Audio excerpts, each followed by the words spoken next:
Alhamdulillahirabbil alamin wa bihi nasta'in ala umuri dunya waddin.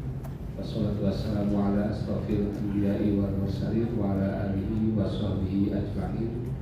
Rabbi shrahli sadri wa yassirli amri wa hlul 'uqdatam min lisani yafqahu qawli. Alhamdulillah, Bapak Ibu sekalian, kita masuk ke materi selanjutnya. Tapi sebelumnya sebagai moderator mungkin sedikit perkenalan ya Bapak Ibu. Perkenalkan, nama saya Suhendra. Sehari-hari saya bersama Bapak Ibu panitia lain bertugas di UIN Syarif Hidayatullah Jakarta, dosen di Fakultas Dakwah dan Ilmu Komunikasi Bahasa. Alhamdulillah senang hari ini bisa membersamai narasumber kita yang alhamdulillah sudah hadir di tengah-tengah kita semua. Terkait materi kita hari ini mengenai teknologi informasi. Jadi ini materi yang sangat up to date Bapak Ibu, relevan. Apalagi kita sekarang hidup di era digital, media sosial ya, ada artificial intelligence, kecerdasan buatan, yang mana jadi tantangan juga dalam tidak hanya di kehidupan sosial, namun dalam praktek ibadah kita ya, terutama berkaitan dengan umroh dan haji. Maka akan menarik nanti kita berbicara hal tersebut. Sebelumnya saya bacakan dulu narasumber kita pada hari ini. Beliau nama Muhammad Henikam Nurzaman Skom NSI, tempat tanggal lahir Purwokerto 27 Agustus 1972. Beliau pegawai negeri ya, PNS dengan NIP, kemudian pangkat golongan pembina 4A dan unit kerja mungkin sampai saat ini ya Pak ya. Nah, ya di Kementerian Haji dan Umroh Republik Indonesia. Jadi kementerian yang harus mulai terbiasa disebut ya Pak ya. Biasanya Kemenag, di Pusat Data dan Teknologi Informasi ya Pak ya. Beliau berkantor di Jalan MH Tamrin, Jakarta Pusat, dan jabatan saat ini adalah Kasubag PU, Pusat Data dan Teknologi Informasi, Pusdatin Kementerian Haji dan Umroh RI. Nah, jadi ini sangat relevan sekali Pak, sangat relate dengan materi kita. Beliau pendidikan terakhir S2 dan alamat rumah di Jakarta Pusat, dan alhamdulillah hari ini sudah siap ya di tengah Bapak Ibu sekalian untuk menyampaikan materi. Nanti silakan Bapak Ibu mungkin dicatat ya, dipersiapkan hal-hal yang mungkin akan didiskusikan, ditanya dengan beliau. Barangkali kita awali saja kegiatan hari ini dengan kita sama-sama ucap basmalah. Bismillahirrahmanirrahim, dan kepada Bapak Henikam dipersilakan. Terima kasih Pak Moderator, Dr. Suhendro, dokter muda kita. Alhamdulillah. Ini itu akan merisau.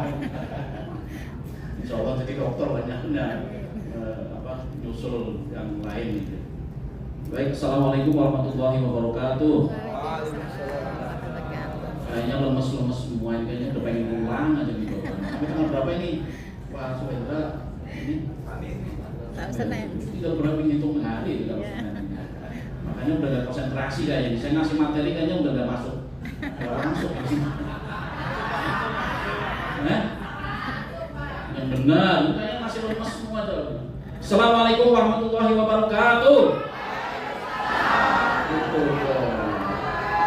calon pembimbing ibadah harus semangat. Ya, jangan loyo kalau gimana mau membimbing cuma haji kalau pembimbingnya saja loyo gitu. Semuanya gimana mau semangat Bapak Ibu sekalian. Jadi ya, marilah kita semangat kembali ya. Siap ya Bapak Ibu sekalian? Alhamdulillahirabbil alamin wa bihi nasta'in wa ala umuri dunya waddin. Wassalatu wassalamu ala asrofil anbiya wal mursalin sayyidina Muhammadin wa ala alihi wa sahbihi ajma'in, amma ba'du. Yang kami hormati moderator Pak Suhendra, calon doktor insyaallah. Yang kami hormati seluruh panitia dari UIN Syarif Hidayatullah, dalam hal ini Fakultas Dakwah, Fakultas dakwah ya dan ilmu komunikasi. Dimana di dalamnya ada jurusan, ada prodi yang manajemen haji dan umroh ya. Nah ini sebenarnya calon-calon nanti di prodi ini adalah merupakan calon-calon pegawai Kementerian Haji dan Umroh ini. Ya, depannya harusnya seperti ini karena bagaimanapun dunia kampus ini harus nyambung juga dengan dunia kementerian nantinya untuk apa namanya calon-calon tenaga yang akan direkrut oleh Kementerian Haji dan Umroh. Yang kami hormati dan kami cintai seluruh peserta sertifikasi pembimbing manasik haji dan umroh angkatan ke-15 tahun 2025 yang alhamdulillah pada hari ini jumlahnya kurang lebih ada 100 ya. Dari tanggal 21 sampai sekarang masih utuh ini Pak panitia. Tanggal 17. Aman. Datang 17. Tidak ada yang tiba-tiba Larikan diri. kangen rumah hanya tanpa izin pulang, enggak ada ya. Ada. Alhamdulillah. Pertama dan paling utama Bapak Ibu sekalian, mari kita panjatkan puja dan syukur kepada Allah Subhanahu wa taala. Alhamdulillah pada pagi hari ini kita masih diberikan nikmat, beberapa nikmat kesehatan, nikmat iman, nikmat Islam, dan nikmat kesempatan untuk Bapak Ibu sekalian menimba ilmu terkait dengan manasik haji. Tentunya ini adalah merupakan kebanggaan bagi Bapak Ibu sekalian yang pada hari ini atau pada kesempatan ini bisa mengikuti sertifikasi pembimbing manasik haji dan umroh yang kebetulan ini bekerjasama dengan Kementerian Haji. Fakultas Dakwah dan Ilmu Komunikasi dengan Kementerian Haji dan Umroh ya. Iya. Nah, sudah bekerjasama. Biasanya dulu kan dengan bapak kami Kementerian Agama. Iya. Kami kan berarti anaknya ini. Kementerian Haji ini banyak anaknya dari Kementerian Agama. Karena bagaimanapun cikal bakalnya adalah dari Kementerian Agama, di mana saat ini memang sudah berpisah antara Kementerian Agama yang urusi haji sekarang sudah dikelola oleh kementerian atau lembaga sendiri sesuai dengan amanat Undang-Undang 14 tahun 2025 dan Perpres 92 tahun 2025. Shalawat dan salam mari kita sanjungkan kepada junjungan kita Nabi Muhammad SAW dan keluarga dan sahabatnya. Mudah-mudahan kita di yaumul kiamah nanti mendapatkan syafaat beliau Rasulullah SAW Allahumma sholli ala sayyidina Muhammad. Amin ya robbal alamin. Baik, kalau saya duduk di sini saya kayaknya ngantuk nih Pak Sweter, jadi mohon izin saya turun saja nih. Bapak Ibu sekalian, di tengah arus globalisasi seperti ini, tentunya peran digitalisasi udah bawa slide-nya langsung. Oke. Jadi di tengah globalisasi Bapak Ibu sekalian, tentunya peran teknologi informasi itu sangat luar biasa. Kita tiap hari tidak mungkin lepas dari dunia teknologi informasi atau dunia digital. Betul atau betul Pak? Betul. Oke.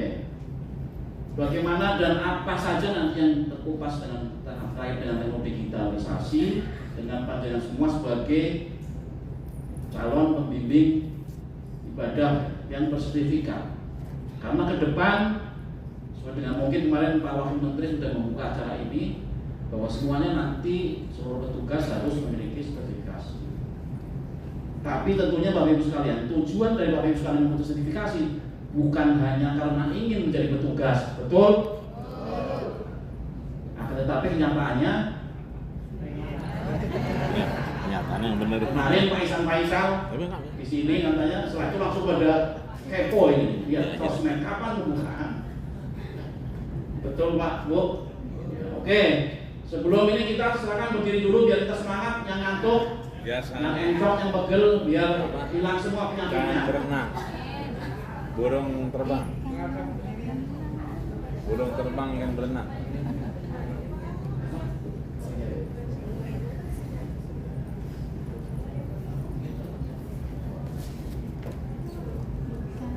Ya, selalu kontrolnya berdiri semua.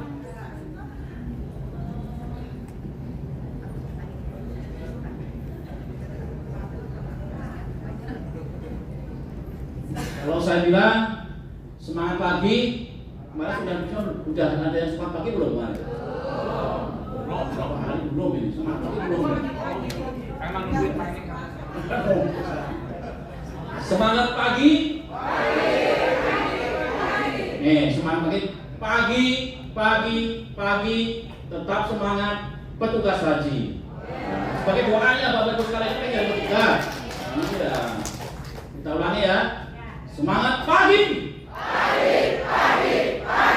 Tetap semangat petugas haji. Ulangi lagi yang di belakang masih pagi. Kayaknya sarapannya masih kurang nih Pak panitia nih. Sarapannya tadi dikasih nasi goreng apa? Ada nasi goreng, ada nasi Kasih apa? goreng. Kayaknya dikasih kangkung atau apa jadi pada ngantuk semuanya. Semangat pagi. Tetap.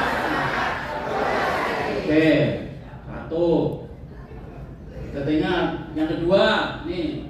Saya pengen tahu konsentrasi Bapak Ibu sekalian sebelum materinya karena awalnya berat nih. Sampai jam 1 malam Pak materinya.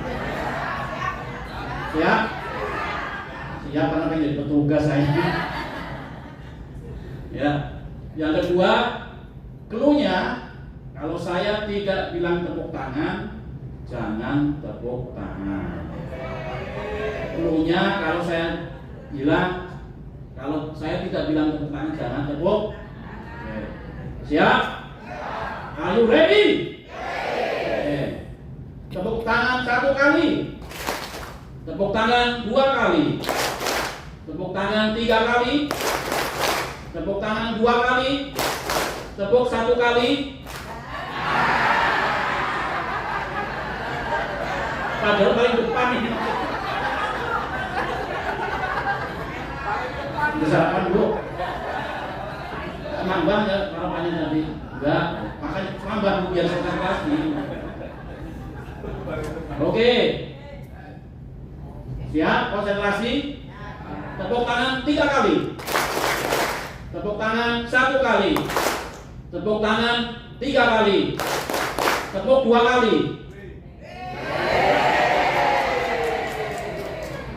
Ini selama masih beruang masih ada ini, saya nggak akan lanjutin. Masih banyak lagi materi. Tepuk tangan 3 kali. Tepuk tangan 2 kali. Tepuk 3 kali.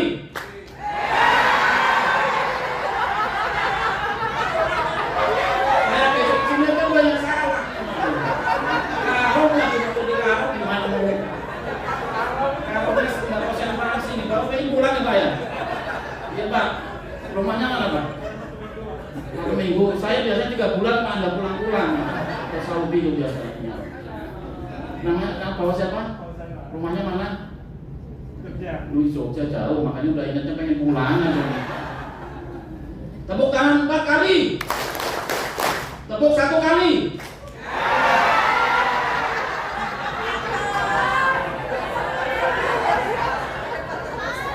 Ya, 2 ini. Nih, saya jangan sampai yang salah ya. Konsentrasi. Are you ready? Tepuk tangan 1 kali. Tepuk 2 kali. Belum, masih lagi. Kalau saya bilang apa kabar hari ini? Jawabannya adalah hari ini saya sehat, alhamdulillah. Nggak bisa ya? Apa kabar hari ini? Hari ini.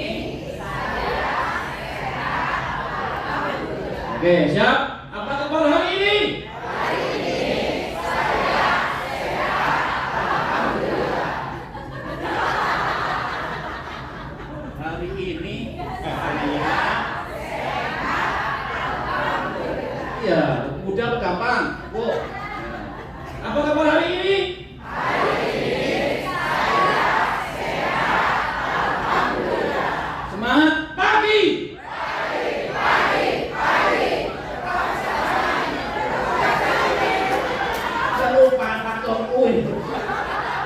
Pagi tetap semangat. Semangat pagi. Tetap semangat. Oke. Sekarang susah lagi nih. Saat ini masih lupa ini beberapa kali nih. Sekarang ini enggak Bapak Ibu sekalian kemarin lagunya yang Keluarga Sakinah. Pasangan. Ini bukan itu bukan. Nah ini Buat kita ini lagunya adalah khusus nih buat calon pembimbing ibadah. Ya, calon pembimbing ibadah sifat dokter. Artinya ya kita harus semangat nih. Kita harus bisa terjemahkan. Tadi udah konsentrasi, udah lolos. Jadi yang kedua adalah menyanyi, kemudian diresapi, kemudian gerakan. Siap? Lagunya gampang teman.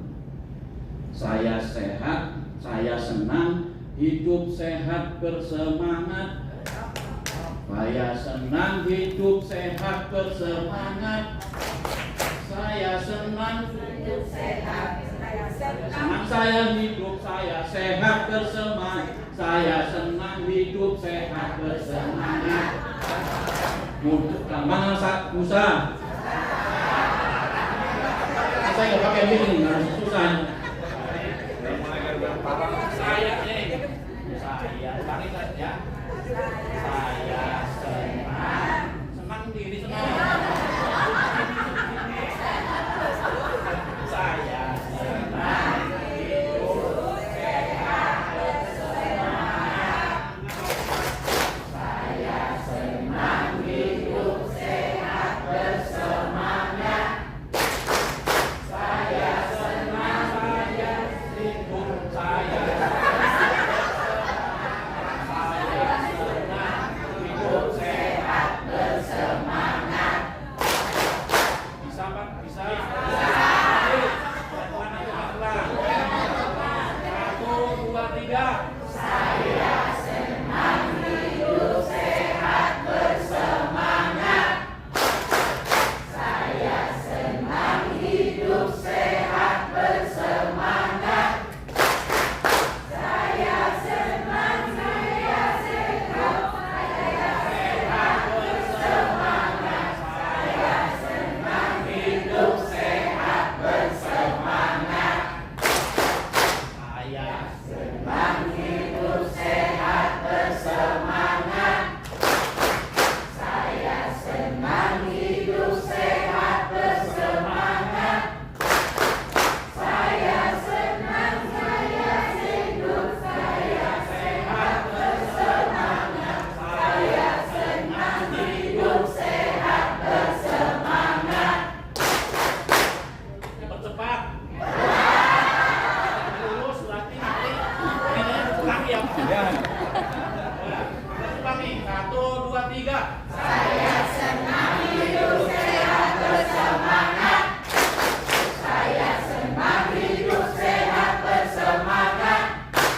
Saya senang hidup saya sehat bersemangat. Saya senang hidup sehat bersemangat.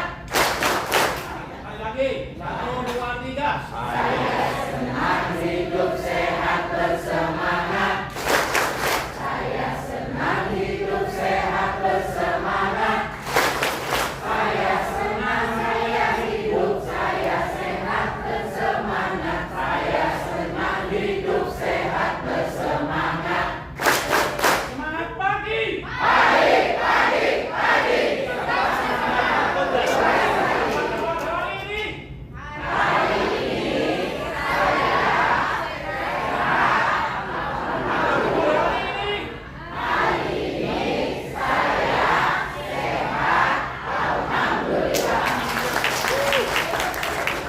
Oke, duduk dulu, silakan duduk kembali. Ayo digabung. Kalau digabungan dari 1 sampai 4 mesti lupa semua ini Pak. Digabung. Lurus. Ya. Amin. Kayaknya wajah-wajah beberapa yang sudah saya kenal ini. Dari tim masyarakat kalian. Gila kan? Belum ikut sertifikat ternyata ya. Teman saya satu sama lama ini ngurusi petugas. Ada lagi yang dari Kementerian Agama? Berapa orang nih dari Kementerian Agama? Bapak dari mana Pak? Mana? Gorontalo jauh ini Pak. Siapa lagi yang Kementerian Agama coba? Banyak atau enggak? Banyak itu. Jadi Kementerian Agama kementeriannya bapak saya Pak. Karena saya sudah jadi Kementerian Haji Pak. Saya anaknya bapak berarti ini. Iya. Baik Bapak Ibu sekalian. Biar semangat tadi sudah ya, kita biar pikirannya fresh lagi. biar Bapak Ibu sekalian nggak teringat ke rumah terus. Bentar lagi mau pulang, berapa hari lagi Pak? Berapa hari? Ini hari Sabtu, besok hari Minggu. Sehari lagi udah. Betah nggak Pak di sini? Bu. Betah berarti ditambah lagi nih Pak.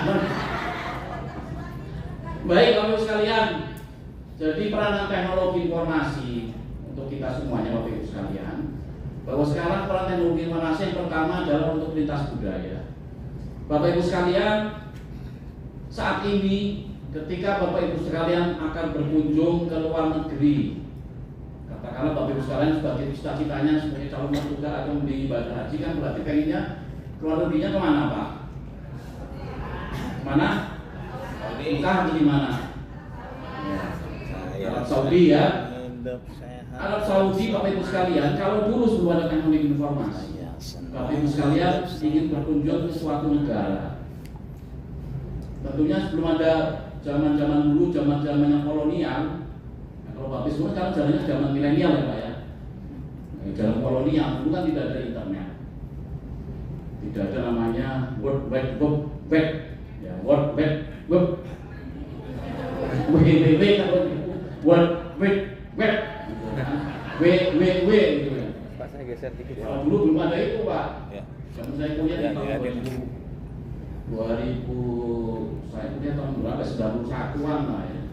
Belum ada internet yang sudah sekarang itu sudah seperti sekarang ya.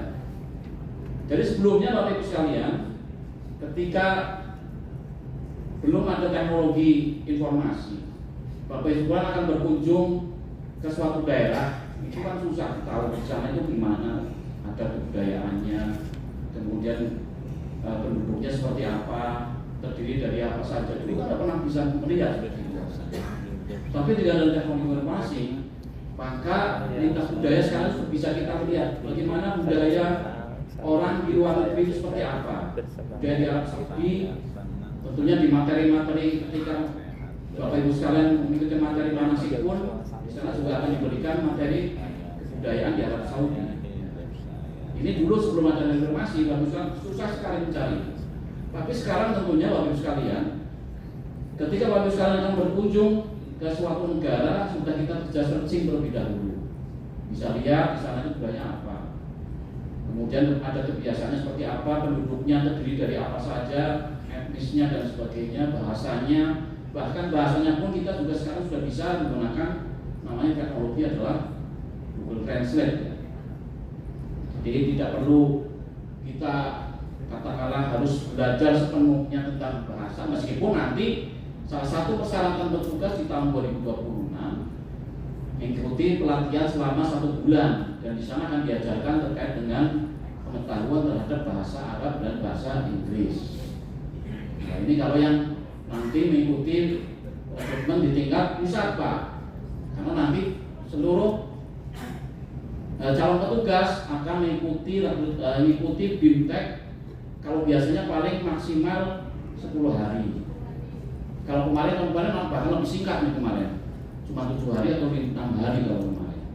Nah ke depan kita Haji dan Umroh sesuai dengan komitmen Menteri dan Wakil Menteri bahwa untuk petugas haji supaya menguasai sebagai petugas di sana, nanti akan ikut pelatihannya selama 1 bulan. Jadi Pak Wakil Menteri memang sudah menyatakan seperti itu.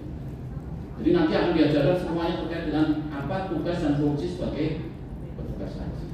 Jadi prioritas yang pertama adalah untuk lintas budaya. Artinya bahwa Bapak Ibu sekalian sekarang dengan teknologi informasi, budaya di seluruh pelosok penjuru dunia itu bisa Bapak Ibu sekalian pelajari. Jadi tidak perlu kita kalau dulu harus berkunjung ke seluruh negara, kalau sekarang sudah tidak bisa. Dalam satu genggaman saja, pakai ponsel Bapak Ibu sekalian, kita bisa berkunjung ke negara mana saja.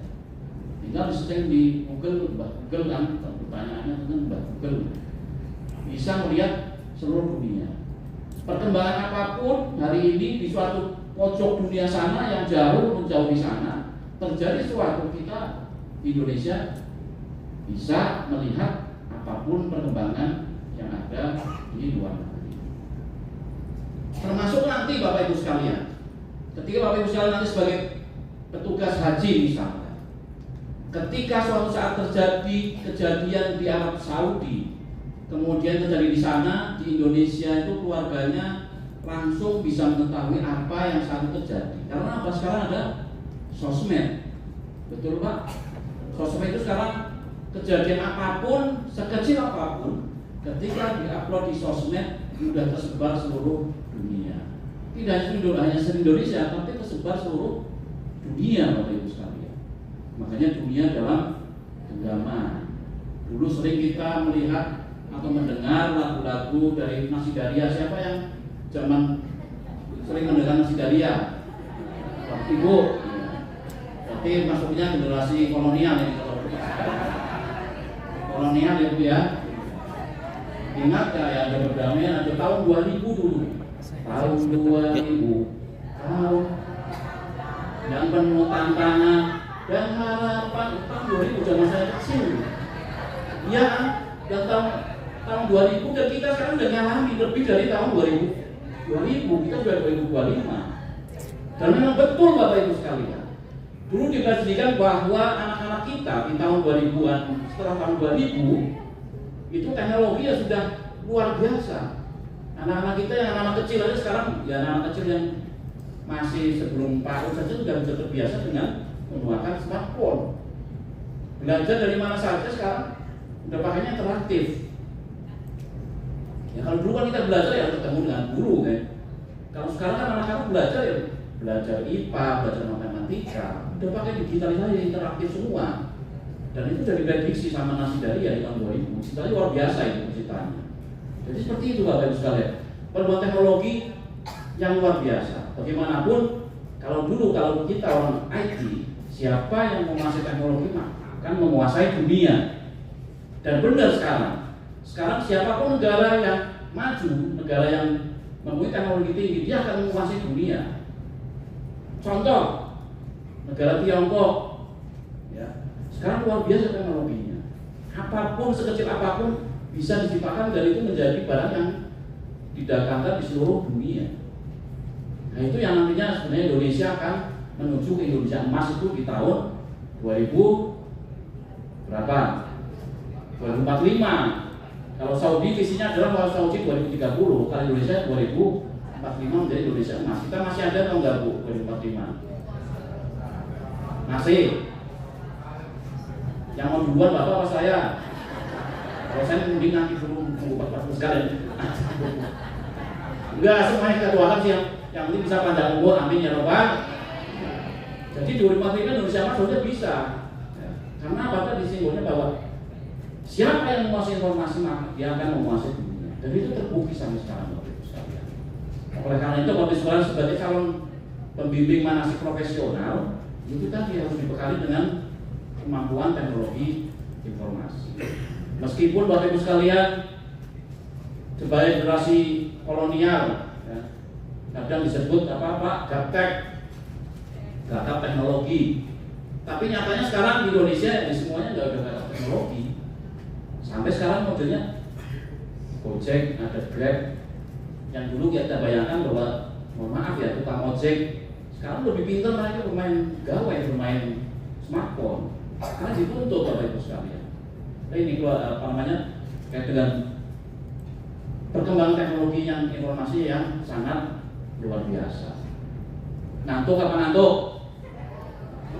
Kalau ngantuk direbut kopi dulu. Silakan. Kemudian yang kedua Bapak sekalian, ini adalah peran teknologi adalah lebih aman. Data mudah di backup atau di recovery, kemudian akses mudah dikontrol dan juga gampang untuk dipantau.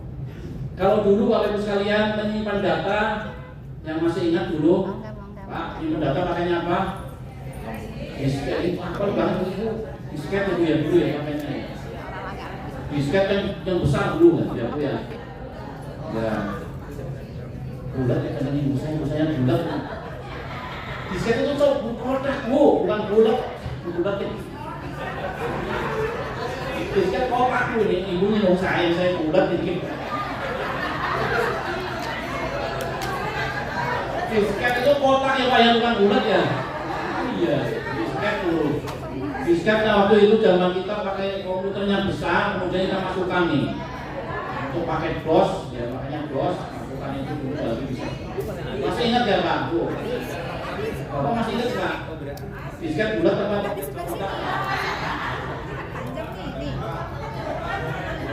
Kotak dalamnya bulat. Nih, ya. Diperjelas lagi kotak dalamnya bulat. Dan disket dulu Pak yang besar, awalnya kan besar itu. Nyimpennya juga terbatas. Kemudian apa Pak? Kalau disket kemudian kita bawa pakai tas. Nah, bawa pakai tas. Kemudian tiba-tiba kita tasnya bukan orang misalnya. Ini udah langsung patah kan disket itu. Aman nggak? Nggak aman Pak. Itu disket yang besar. Kemudian berbanyak lagi ya, setelah disket yang besar itu ada tambah lagi disket yang kecil. Ya, ada disket yang kecil tapi agak keras. Kalau dulu kan yang apa namanya kotak dalamnya bulat kan lembek ya. Itu kan senyum aja di kotak. Udah kayaknya keluar aja ini. Iya. Jadi kotak setelah itu jadi kotak kecil Pak. Ya ingat ya. Itu pun masih rawan dan suatu saat tiba-tiba mau dimasukkan ke komputer tiba-tiba hilang atau hang. Ternyata datanya sudah rusak, sudah dominan. Kemudian perbanyak setelah itu apa lagi coba? Flash disk, ya. Flash disk. Ya, flash disk nih. Flash disk kalau itu serangannya colok-colok semana-mana, akhirnya kena virus. Jadi nggak boleh colok-colok mana ya Pak ya? Colok aja ke satu Pak. Siap Pak? Ya. Apa pikirannya sudah kemana-mana, maksudnya colok ke komputer Pak. Kalau betul kemudian nyoloknya ke komputer yang ada virusnya ya sudah wassalam. Itu dulu pakainya yang flash disk. Kemudian berbanyak lagi pakai hard disk. Ya. Hard disk dulu ini. Hard disk juga ada berbanyak lagi. Hard disk yang kecil nantinya. Hard disk yang lebih kecil tapi kapasitasnya besar ada. Dan sekarang ada teknologi yang menggunakan cloud. Ya, jadi di mana-mana kita sekarang sudah modelnya adalah penyimpanan sebagai cloud, penyimpanan di awan. Ya, jadi data kita kan cloud, berarti di cloud itu berarti di awan. Kalau kita dulu dapat membayangkan bahwa data kita ternyata disimpan di awan, di cloud. Tidak disimpan di suatu tempat, tapi di cloud. Ya, sebenarnya sama kita analogikan pada suatu saat kita juga akan menuju ke Ars kan. Itu kalau teknologi itu seperti itu. Sebenarnya manusia juga kedepannya akan tersimpan di sana nih. Di mana kita nggak tahu Pak. Ketika alam roh kita kan, karena roh kita nggak ada yang tahu kan. Itu sebenarnya. Jadi Bapak Ibu sekalian, peran teknologi tadi yang kedua lebih aman dengan adanya penyimpanan yang dulu modelnya yang seperti itu, yang dari yang sederhana sampai sekarang yang sudah penyimpanannya yang sangat luar biasa. Ini perkembangan teknologi yang tentunya harus selalu kita syukuri. Bapak Ibu sekalian masih mengalami tahun 2000-2005 sampai sekarang adalah eranya 4.0 ya. Depannya itu semuanya serba digital. Sekarang di mana-mana smart home, smart office, apapun menjadi smart. Termasuk dalam nanti Bapak Ibu sekalian melayani jemaah haji juga harusnya ke depan menggunakan yang smart semuanya. Karena bagaimanapun kalau kita tidak menggunakan atau memanfaatkan informasi, tentunya kita akan tertinggal dengan yang lain. Kemudian selanjutnya adalah inovasi strategis, terbentuk toko online, kemudian manasik online. Bapak Ibu sekalian, sekarang Bapak Ibu sekalian, tiap hari yang senang tiktokan siapa? Angkat tangan. Gak ada yang ngaku. Cuma sedikit nih. Gak pernah ada yang sering lihat TikTok. Ibu gak senang TikTok Bu. Kenapa? IG. Ya. Apanya yang banyak Bu pusingnya? Iya. Tapi semuanya pakainya IG Bu. Mainnya IG. Oke. Yang senang main di Facebook siapa? Semuanya ini kayaknya gak mau ngaku ini. Kenapa? Dulu, sekarang udah tobat, nggak ikut Facebook. Jangan yang Facebook ya, nggak ikut. Ya, Twitter udah ada, Twitter X sekarang. Jadi, Ibu pakai sering lihat sosmed Bu? Apa Bu lihatnya sosmed ajarnya Bu? Facebook, TikTok enggak? Kadang-kadang. Jadi Bapak Ibu sekalian, teknologi yang sekarang ini sosmed itu luar biasa, inovasinya luar biasa. Sekarang coba Bapak Ibu sekalian kalau scroll di TikTok, sekarang itu yang lagi booming mulai muncul ini adalah terkait dengan petugas haji. Di sana ada TikTok, mana akun TikTok, ya, sampai melihat akun TikTok itu sampai dia di situ membuat contoh-contoh soal atau soal-soal yang diujikan sebagai untuk calon petugas. Ini kan sebenarnya peluang meskipun itu adalah tidak valid ya, itu hanya mereka untuk mencari follower supaya followernya banyak. Ya udah, apa yang lagi tren menjadi tren hari ini ya mereka itu namanya content creator dan itu menghasilkan income. Ya. Bapak Ibu sekalian sebagai nanti profesional pembimbing manasik tentunya juga harus bisa manfaatkan ini teknologi. Jadi misalkan Bapak misalnya sudah memiliki yang lulus sertifikasi, kemudian nanti buka bimbingan manasik kan berhak di Bapak Ibu sekalian. Kalau Bapak Ibu sekalian hari ini nanti hari Minggu atau Senin penutupan dan sudah memiliki sertifikasi bimbing manasik yang resmi, Bapak Ibu sekalian sekarang di rumah sudah bisa bikin plan menerima bimbingan manasik haji dan umroh. Iya Pak, benar ya Pak Kanita ya? Ya. Paket ya? Jadi benar ya Bu ya? Iya, Pak. Dan itu sudah terbukti Pak, banyak lulusan-lulusan sertifikasi seperti ini, mereka di akun WA-nya sudah mencapai itu, pembimbing manasik profesional, melayani bimbingan manasik privat, haji dan umroh, itu Pak. Jadi Bapak harus bangga nanti ketika sudah ini manfaatkan ilmunya. Di samping manfaat ilmunya, ada manfaat yang diambil dari sana, ada pemasukan buat Bapak Ibu sekalian. Itu adalah pemasukan yang halal. Itulah fungsinya Bapak Ibu sekalian. Ketika nanti menjadi pembimbing profesional, tidak hanya sebatas sampai di sini, menyampaikan ilmu kepada calon jemaah haji dan umroh. Di samping itu Bapak Ibu sekalian mendapatkan pahala, di samping itu juga bisa mendapatkan income bagi Bapak Ibu sekalian. Catatan asal Bapak Ibu sekalian harus kreatif. Karena bagaimanapun sekarang siapapun ya, ketika sudah punya sertifikasi bisa promosi. Dan Bapak Ibu sekalian, untuk saat ini di kantor urusan agama kecamatan banyak juga penyuluh agama yang memanfaatkan sosmed ini adalah untuk melakukan penyuluhan tentang manasik haji. Dan ke depan insya Allah bimbingan haji dan umroh juga akan dibuka terkait dengan pembimbing atau penyuluh haji yang nanti ditempatkan di masing-masing kecamatan. Meskipun secara struktural Kementerian Haji dan Umroh tidak sampai ke KUA kecamatan ya, tapi ada namanya adalah ada fungsional pembimbing penyuluh haji yang ditempatkan di KUA seluruh Indonesia. Ini tentunya peluang Bapak Ibu sekalian. Ketika sudah memiliki sertifikasi seperti ini, ya silakan dimanfaatkan ilmunya, jangan sampai mandek sampai di sini. Karena apa? Karena ilmu yang tidak dimanfaatkan ibarat pohon yang tidak berbuah. Sanggup Bapak Ibu sekalian makan ilmu yang sudah didapat dari sini? Ya. Jadi jangan mubazir ilmunya sudah ditampilkan berapa materi yang pemateri sangat luar biasa, tapi setelah Bapak Ibu sekalian pulang ternyata tidak dimanfaatkan ilmunya. Apapun sekecil apapun, tolong manfaat ilmunya di lingkungan sekitar Bapak Ibu sekalian. Ada yang dari ormas?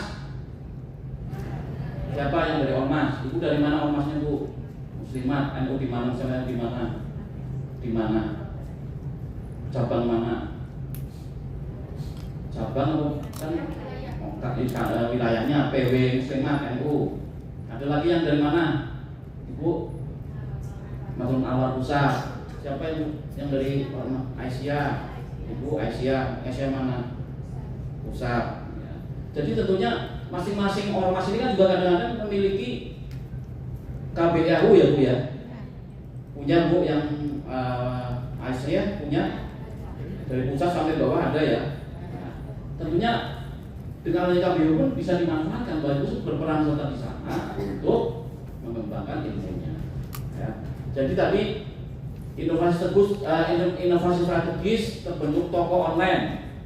Sekarang Bapak Ibu sekalian, yang namanya kita pengen makan apapun, kalau kita di hotel sini makanan bosen, hotel itu makanannya sayur lodeh, kemudian apa lagi yang di hotel sini makanannya? Ikan sama ayam. Tempe, telur, sayur kacang tiap hari ya. Kalau habis kalian udah bosen, nggak usah cari warteg, nggak usah cari nasi padang di luar, tinggal dari kamar pakai HP, bisa buka Shopee, bisa buka GoFood, GrabFood, ya. Jadi sambil rebahan itu kan enak tuh ya dari mana. Kalau dulu kita mau pengen nasi padang ya harus jalan cari nih untuk orang padang di mana, jauh lah 5 kilo dari sini. Kalau sekarang tinggal pakai HP, ibu rebahan dari kamar, sudah nyari. Pengen makan apapun khas di Tangerang Selatan sini, di Tangerang ini ya apapun bisa mencari. Ya. Termasuk Bapak Ibu sekalian, karena teknologi tadi seperti ini Pak, inovasi ya, kita pun untuk pendaftaran haji sekarang bisa bahan dari mana saja. Kalau dulu daftar haji Bapak Ibu sekalian itu harus langsung datang ke bank. Bayarnya berapa Bu untuk pendaftaran haji pertama? Berapa? 25.000 apa 25? Ya, 25 juta Pak. Kalau dulu pada saat belum ada teknologi informasi, kita itu mau daftar haji baru datang ke bank, setor duit 25 juta ke sana. Kalau sekarang tidak perlu kemana-mana Pak, daftar itu dari rumah saja, kerjakan untuk bayar 25 juta pakai aplikasi M-Banking, ya bayar 25 juta. Setelah dapat nomor validasi untuk pendaftaran, tidak perlu datang ke kantor Kementerian Haji atau kantor agama dulu. Ya, pakai aplikasi Haji Pintar, langsung proses konfirmasi pendaftaran. Sudah selesai, tinggal ibu dari rumah. Nah, jadi anak Bapak Ibu sekalian yang punya putra putri yang usianya 12 tahun, ya silahkan didaftarkan. Ada yang mendaftarkan putra putrinya untuk haji? Ada? Nah, alhamdulillah. Karena apa? Sekarang aturan terbaru bahwa pendaftaran itu minimal 12 tahun, tapi untuk berangkatnya kalau dulu harus minimal 18 tahun, sekarang bisa 13 tahun. Ya, kemarin pemakaiannya sudah menyatakan seperti itu ya Bu ya. 13 tahun sekarang sudah bisa. Kalau dulu kalau mau berangkat haji harus nunggu 18 tahun. Sekarang sudah bisa 13 tahun. Kemudian masalah kuota kan saya yakin sudah banyak bicara tentang materi masalah kuota. Kalau ini pemerataan semua rata masa tunggunya berapa? Bapak Ibu bisa menjelaskan ke masyarakat? Yakin, PG menjelaskan? Ya, harusnya dengan kemarin ada materi-materi yang sudah disampaikan pemateri yang hebat-hebat, harusnya bagusan dengan PD-nya bisa menjelaskan. Jangan sampai kita kalah argumentasi. Ya, Bapak Ibu sekalian sebagai sebagai calon pembimbing ibadah haji dan umrah profesional yang sudah dibekali materi seperti ini harus bisa menjelaskan sebagai salah satu ujung tombak dan bukan ujung tombak nih, ujung tombak. Kalau ujung tombak siap Pak Bu. Kalau di organisasi jadi ujung tombak ya Bu ya. Iya kan kalau aktif di Muslimat, di Aisyah, di Asia kita bukan sering ngomong kalau kegiatan. Kalau bagus kan bukan ujung tombak kan ujung tombak untuk menjelaskan kebijakan. Karena apa? Kebijakan pemerataan porsi kuota ini adalah untuk salah satu bentuk keadilan. Baik Bapak Ibu sekalian, kemudian sekarang layanan publik secara online dimanapun kita bisa melakukan proses pembuatan paspor. Kalau dulu harus datang ke kantor imigrasi, sekarang ada namanya kantor pelayanan mall pelayanan publik. Ya dalam satu mall kita nggak perlu kemana-mana ya Pak ya. Kemudian Bapak dari mana Pak? Ya, Bone, Sulawesi Selatan, Kabupaten Bone. Dari Bidang Agama dikasih haji atau? Oke. Siap Pak menjelaskan tentang perubahan kuota kepada calon jemaahnya di Bone? Ya. Tahun ini, tahun kemarin berapa Pak? Berarti naik. Ya, alhamdulillah kalau yang naik aman ini. Ada yang dari Jawa Barat? Coba yang kasih haji Jawa Barat siapa? Ada? Dari mana Pak? Garut berapa Pak sekarang? Sekali Pak, itu dari 1.800 menjadi 109. 109. Siap pulang nanti sedang diduduk sama jemaah haji ya Pak ya?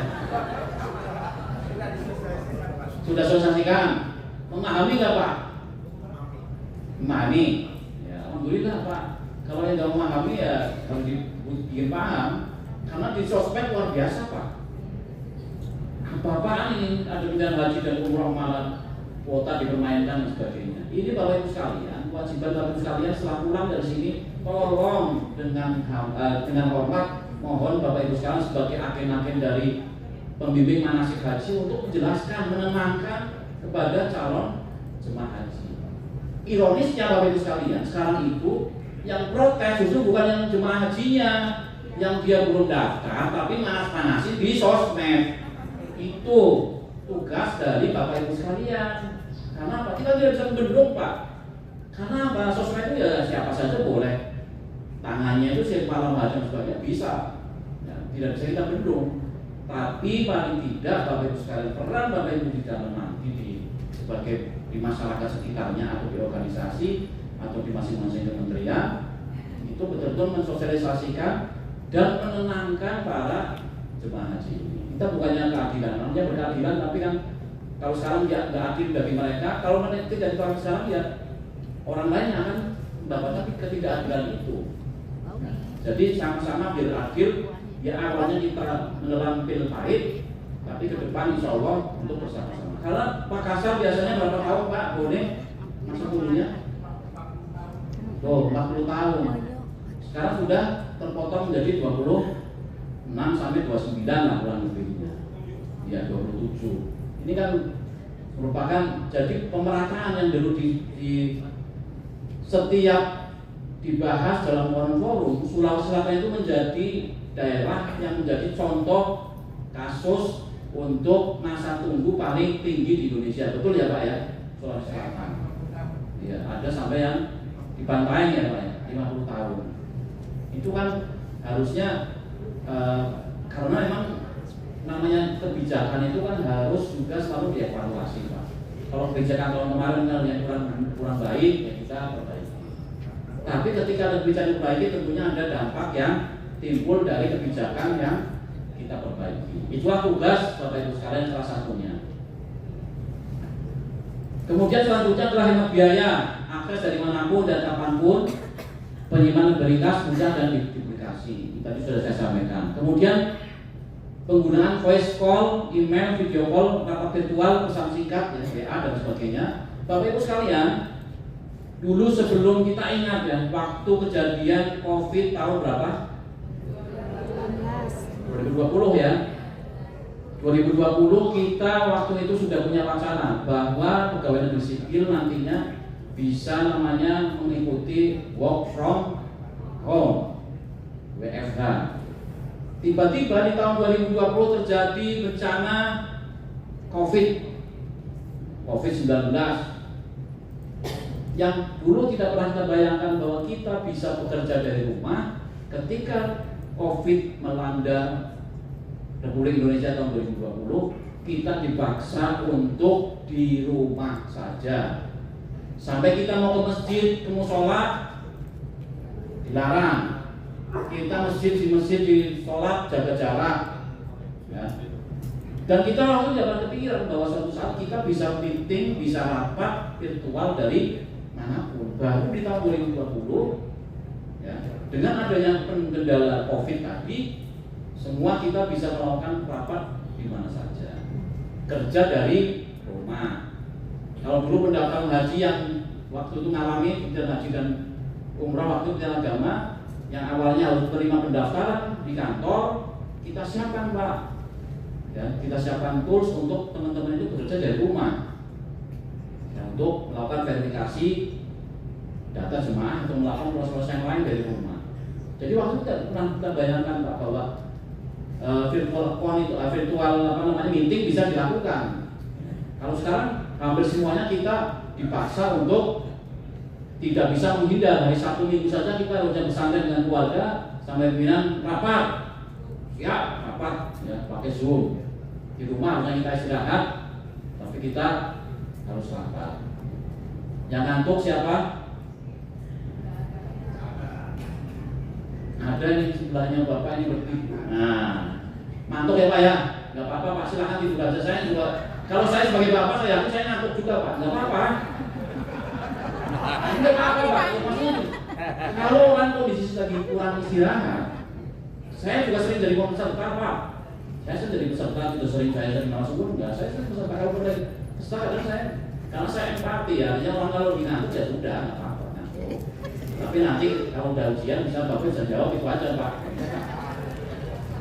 Ya, jadi nggak apa-apa pak yang pengen ngantuk nggak apa-apa.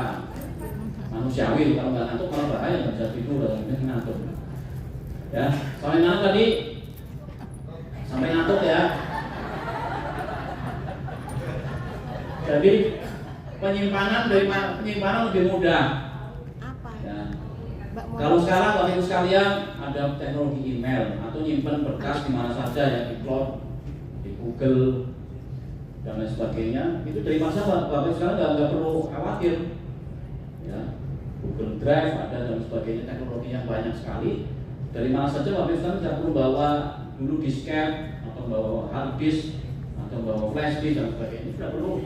Tidak perlu repot-repot Bapak Ibu sekalian. Kemudian tadi masalah menggunakan voice call, ya voice call itu. Bapak Ibu sekalian, kalau dulu kita belum ada WA, belum ada Telegram, belum ada apalagi yang untuk IMO. Kalau Bapak Ibu sekalian, kalau dulu berpisah dengan anaknya, dengan suaminya, kita hanya bisa berkirim surat. Betul Pak, Bu? Saya dulu waktu dengan mantan pacar saya, yang sekarang bukan mantan pacar, sekarang sudah jadi istri baru, dengan mantan pacar saya. Dulu saya kalau berkirim surat, saya kuliah di Jakarta, istri saya dulu kuliah di Purwokerto, ya setiap hari pos kerja makanya pos surat. Assalamualaikum Adinda, apa kabar?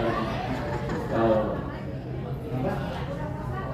Iya, jadi tiap minggu kita bikin surat, Pak.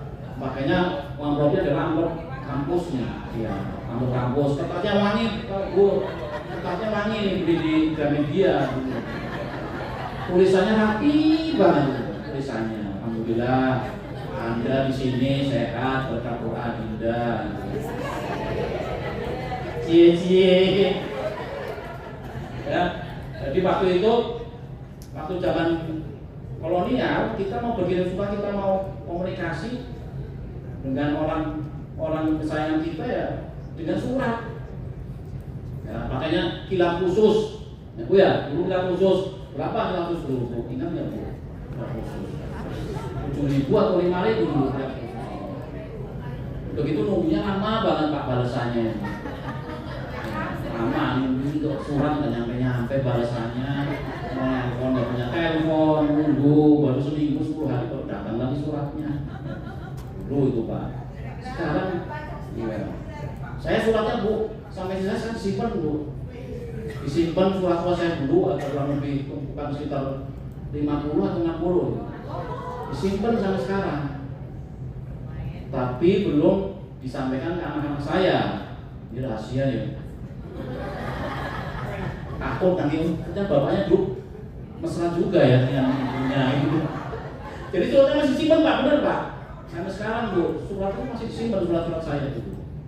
Kemudian untung jadi ya. Kalau nggak jadi dibakar. Makanya jadi makanya disimpan Pak. Kalau nggak jadi maksudnya dibakar. Jadi surat-surat masih disimpan rapi. Termasuk kalau sekalian dulu saya waktu mengabari saya lulus kuliah di Jakarta, istri saya nggak bisa ngambil pakai telepon, ngambil pakainya Telegram. Alhamdulillah, Anda sudah lulus S1, keluarga itu Pak ya. Mau telepon nggak bisa Bu, pakainya Telegram. Karena surat lama 7 hari. Gimana mau ngabari? 1 hari Telegram ke kantor telepon, bukan Telegram. Ini dulu zaman dulu seperti itu Bapak Ibu sekalian. Komunikasi sangat susah.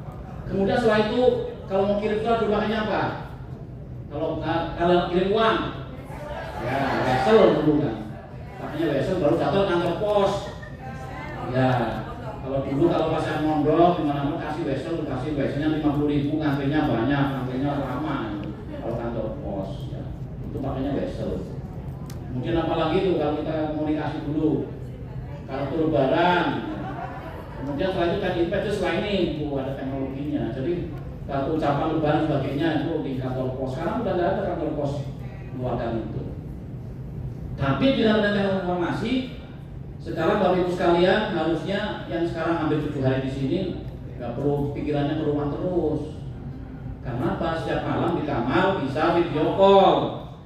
Asal kamar teman sebelahnya sudah tidur apa misalnya, tolong dong beliin makanan di luar yang lama gitu. Saya mau video call sama istri saya, ya Pak ya. Dan sekarang teknologi seperti itu Pak. Ya, dari mana video call bisa, mau ketemu dengan anak kita yang kuliah dimanapun, ya bisa tinggal video call. Kita susah. Ya. Tapi asalkan jangan dimanfaatkan yang tidak benar. Ya. Karena bagaimanapun teknologi informasi ibarat pisau Bu ya.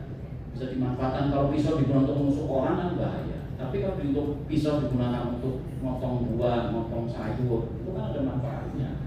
Sama teknologi informasi ketika digunakan dengan baik dan benar, ya insya Allah itu bisa digunakan untuk bermanfaat, untuk menunjang kinerja kita semuanya. Bapak Ibu sekalian, saya pun dulu pernah tugas di Arab Saudi sampai 90 hari Pak. Waktu itu kan 7 hari kan. Saya 30 hari Pak. Dulu ikut tim akomodasi, penyiapan akomodasi. Itu 30 hari, tinggal ketemu dengan istri, dengan anak-anak. Bapak Ibu sekalian pulang jadi yang 7 hari saja sudah pengennya pulang terus. Ya, dulu saya sampai orang KPK Pak, Kapolres KPK dampingi kami untuk penyedia layanan di sana. Saya menanyakan Bapak kuat Pak, kembali di sini nggak pulang. Ya gimana lagi Pak untuk tugas? Ya 30 hari, 90 hari kita nggak ketemu klien. Untungnya alhamdulillah masih ada teknologi untuk telepon, video call. Ya, minimal untuk kita bisa menyapa, kita bisa ketemu komunikasi. Bagaimanapun kalau kita komunikasi lama, orang yang di rumah kita sapa, nanti yang di rumah kan juga tanda tanya. Ini kok Bapak ikut sertifikasi manasik 7 hari saja nggak pernah ngomongin ke ibu. Alasannya sibuk, ada apa yang jangan-jangan tanda tanya. Nah itu cek LBK nanti. Ya. Makanya fungsi untuk komunikasi tentunya harus dibangun Bapak sekarang ya. Infonya teknologi yang kita miliki digunakan adalah untuk berkomunikasi dengan yang baik. Oke, selanjutnya kita bicara terkait dengan teknologi informasi. Waktunya saya jam berapa ini Pak? Moderator saya dikasih waktu. Kalau saya nggak dikasih waktu mungkin bisa sebelum zuhur. Ya. Saya pengennya sampai pagi Pak, cuma ibu kan soalnya nanti pengennya pulang aja, jadi saya batasi waktunya. Ya, saya mohon maaf Pak, tadi saya datanya agak telat karena apa? Karena tadi malam sampai jam 1:30 kami masih di kantor untuk menyiapkan untuk kawal proses aplikasi pendaftaran petugas haji Pak. Karena kami di pusat data dan teknologi informasi, tim kami yang menyiapkan aplikasinya. Ya, jadi jam malam itu jam 00.01 sudah mulai dibuka, dan itu yang sudah trafiknya itu naiknya luar biasa. Yang akses aplikasi petugas.haji.go.id pada pukul 00.01 semalam itu trafiknya luar biasa. Kalau kita jagain bisa down, tidak bisa diakses. Makanya kita sampai jam 1:30 begadang Pak, dan itu ada tugas-tugas kami setiap tahun itu seperti itu. Tim IT kan siap-siap begadang Pak. Jadi sampai malam jam 1:30 sampai mantengin itu, alhamdulillah sudah bisa berjalan sampai hari ini sudah normal. Dan tadi saya cek ketika saya datang sini, yang sudah melakukan submit pendaftaran awal itu ada kurang lebih 738 orang. Baru berapa jam Pak coba? Padahal kami prediksikan waktu kemarin itu paling nanti kalau malam ini dibuka kan mereka belum pada punya seluruh rekomendasi nih. Ternyata Semarang aja dibuka dari pertama kali sudah 300-an. Tadi saya yakin sekarang sudah naik jadi 1000-an. Karena apa? Ternyata sudah pada siap-siap di dalam rekomendasi. Ya. Jadi kita semalam sampai pagi sampai subuh saya sebentar baru tahun ini, makanya agak telat tadi. Jalannya juga agak macet tadi dari kantor. Jadi kami tim IT itu adalah menyiapkan itu nanti sampai kita kawal sampai nanti proses CAT di tingkat kabupaten kota. Alhamdulillah, mohon doanya dari Bapak Ibu sekalian, karena tugas berat kami di sini untuk memilih nanti siapa yang terbaik di antara yang baik ini untuk nanti menjadi petugas haji. Dan perlu diingat Bapak Ibu sekalian, untuk pendaftaran petugas haji sekarang ini adalah mungkin sudah disampaikan kemarin, ini adalah untuk tingkat kabupaten kota dan provinsi tahap 1. Dan nanti Bapak Ibu sekalian ketika mendaftar sekarang, ternyata Bapak Ibu sekalian tidak diterima, otomatis nanti ketika pendaftaran yang tingkat pusat Bapak Ibu sudah bisa mendaftar. Jadi sabar dulu, lihat kemampuan dulu nih. Kalau sekarang ini yang mendaftar ribuan Pak. Ya.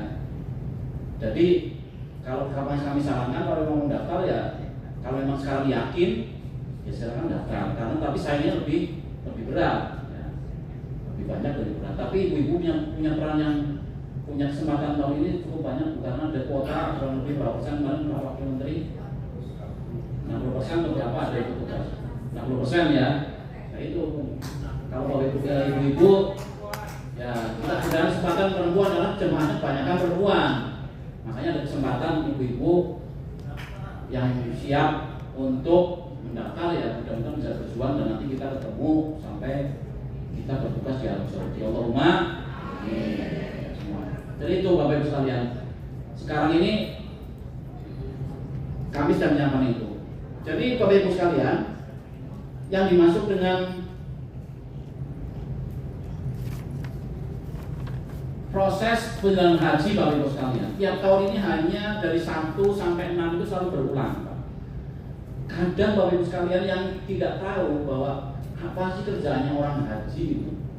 Paling yang kerjanya pada saat mau keberangkatan saja berapa bulan ya, karena apa? Al-Haji Arafah, haji itu adalah wukuf di Arafah. Kadang orang bertanya-tanya, orang yang kerjanya di haji itu paling apa sih? Paling pada saat proses pelunasan, kemudian nanti mau dokumen, kan cuma kerjanya cuma itu.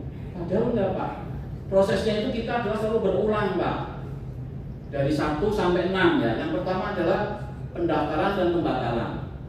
Pendaftaran dan pembatalan sesuai dengan aturan bahwa pendaftaran haji itu sejak tahun 2010 itu dibuka setiap hari sepanjang tahun.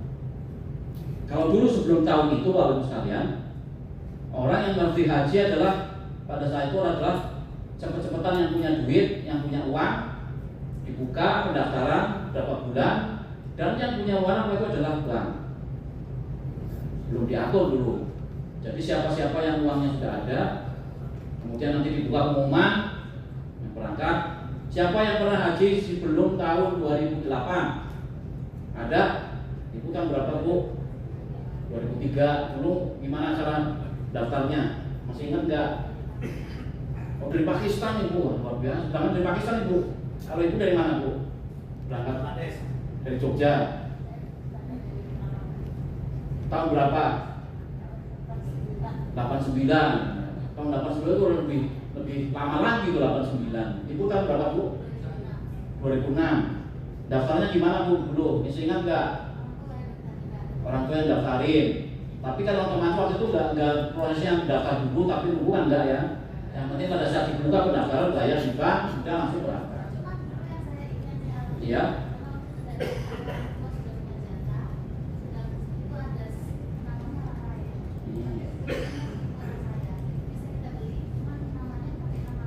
Nah, itu berarti Ibu berangkat sana makanya nama orang itu. Masih pasalnya coklat ya Bu ya? Ya.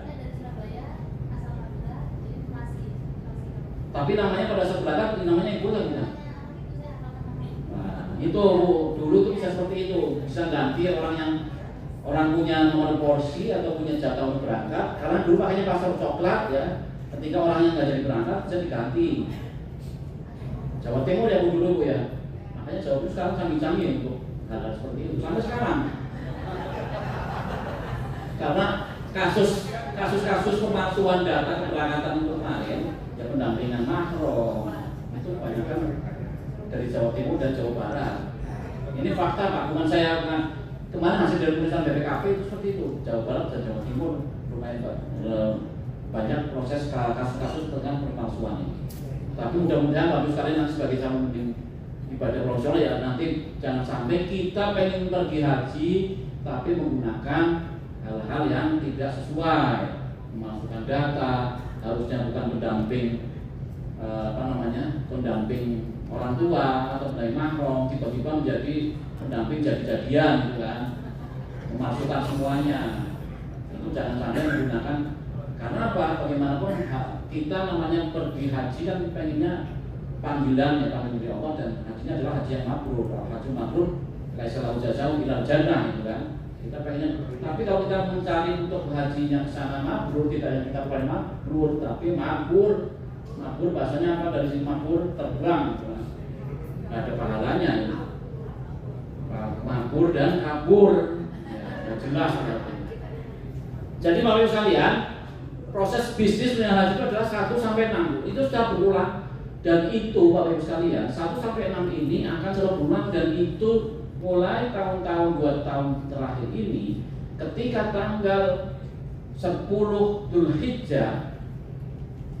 Kalau wukuf tanggal berapa Bu? Wukuf tanggal berapa? Kalau Bu nggak tahu harus ulang lagi nih kayaknya sertifikasinya. Wukuf tanggal berapa? Sekarang Pak, kebijakan dari Saudi ketika tanggal 10 Dzulhijjah itu sudah dimulai lagi persiapan haji tahun depannya. Jadi Saudi saking luar biasanya untuk menyiapkan jemaah haji. Pada 10 Dzulhijjah, Raja Arab Saudi mengatakan bahwa dimulai 10 Dzulhijjah itu adalah mulai persiapan untuk tahun haji tahun depannya. Oleh karena itu, Bapak Ibu sekalian, tugas berat dari nanti di haji dan umroh menyiapkan haji seperti ini, Pak. Jadi ketika 9 Dzulhijjah sudah jamaah wukuf Arafah sudah selesai, semuanya jamaah masuk Arafah, wukuf, 10 Dzulhijjahnya sudah Saudi sudah menentukan untuk kebijakan haji tahun selanjutnya. Ini berjalan, makanya sekarang adalah yang tahap pertama pendaftaran dan pembatalan ini sudah berjalan ya. Setiap hari ada orang yang daftar, setiap hari ada orang yang membatalkan. Kemudian yang kedua, perencanaan penetapan BPH dan pelunasan. Penetapan BPH sudah Pak ya, kemarin sudah ditetapkan. Kemudian pelunasan sebentar lagi Pak, insya Allah hari Senin ke Selasa kita sudah mulai pelunasan. Kalau Bapak misalnya ditanya apa syarat pelunasan, tahu harus istitoah kesehatan dulu, ya Pak ya. Sudah tahu Pak ya. Kemudian yang ketiga, penyiapan layanan dan petugas dalam dan luar negeri. Layanan Bapak sekalian, layanan umum sekarang sudah kita siapkan. Ada 2 syarikat, ya, ada 2 syarikat yang nantinya melayani jemaah haji. Dan setiap embarkasi nanti dilayani hanya oleh 1 syarikat. Kemudian sebentar lagi layanan luar negeri akan berangkat, tim penyiapan akomodasi, penyiapan konsumsi, penyiapan transportasi bulan Desember awal sudah akan berangkat ke Saudi untuk menyiapkan semuanya. Ini di tahap yang ketiga. Ya. Kemudian penyiapan petugas dalam dan luar negeri. Ini Pak, sekarang sudah mulai pembukaan petugas, dibuka mulai tanggal 22 sampai tanggal 28. Tes tahap pertama tanggal 4 Desember, tes tahap kedua tanggal 11 Desember. Kemudian nanti direncanakan untuk tingkat pusat dilaksanakan kurang lebih pada tanggal 20 Desember untuk tanggal 25 atau 26 Desember ya untuk pusat. Ada nanti Pak, PHD juga ada. Belum nanti. Di antara setelah pusat dan setelah pusat sebelum yang ke luar negeri. Jadi nanti Pak yang di luar negeri. Jadi PHD pun nanti juga dibuka. Jadi di tahap 4 ini ketiga ini adalah penyiapan petugas, termasuk dalamnya adalah penyiapan PHD. Kemudian selanjutnya adalah pemisahan kloter dan bimbingan manasik. Di tahap 4 ini Bapak Ibu sekalian, informasi kemarin diterima dari kantor usaha haji untuk nama-nama petugas harus masuk ke sistem itu pada tanggal 31 Desember paling lama. Sudah harus nama-nama yang akan menjadi calon petugas sudah harus dilakukan proses entry di aplikasinya e-Hajj itu tanggal 31 Desember. Mudah-mudahan kita kejar nih yang haji daerah karena tesnya tanggal 14, kemudian nanti yang pusat pastinya tanggal kurang lebih 20 Desember ya. Sehingga harapannya termasuk yang PHD juga, kalau PHD kan nanti buat masuk petugas ya, maksudnya kuotanya kuota jemaah. Jadi tahap itu seperti itu Bapak sekalian. Sekarang sudah tahap yang ke-3 sudah mulai dan menuju ke tahap ke-4 pempisahan. Pempisahan akan dimulai pada bulan Februari. Nah, ini sudah mulai pempisahan. Kemudian pemploteran, termasuk nanti di dalamnya adalah bimbingan manasik. Sebenarnya untuk bimbingan manasik sekarang itu sudah dilakukan oleh masing-masing KPU itu Pak ya. Di daerah KPU sudah melakukan bimbingan ya. Sudah. Tapi kalau yang nanti bimbingan yang dari pemerintah itu akan dimulai setelah ada penetapan mulai pemisahan ya, kemudian mulai melakukan bimbingan manasik. Setelah itu apabila pemisahan selesai, penyusunan kloter masuk ke tahap yang ke berapa? Berapa lihat di monitor? Nah, kelima mulai masuk ke embarkasi sekarang ada berapa? Ada yang tahu? 14 apa berapa? Ada sekarang embarkasi baru, sudah DIY. Ya, ada Yogyakarta itu masuk embarkasi tahun ini. Ada yang dari Jogja? Yang Jogja, yang dari Kementerian Agama ada dari Jogja. Dari Kabupaten Ponorogo. Dari mana? Bu? Bukan. Dari organisasi ormas. Dari apa Bu ormasnya? Aisyah. Jadi Jogja tahun ini prestasi membuat embarkasi sendiri, tapi dibandingkan dengan daerah lain, embarkasi Jogja pakainya hotel, Pak. Ya, hotel, bukan pakai asrama haji. Makanya hotel sama apa Bu? Ibisnya, foto sama ibis yang bersebelahan. Kedepannya Bapak Ibu sekalian, kita pengennya ketika nanti haji sudah berjalan dengan baik, seluruh asrama haji akan ditingkatkan sekelas bintangnya dengan bintang sama dengan ibis dan dengan hotel. Itu harapannya seperti itu.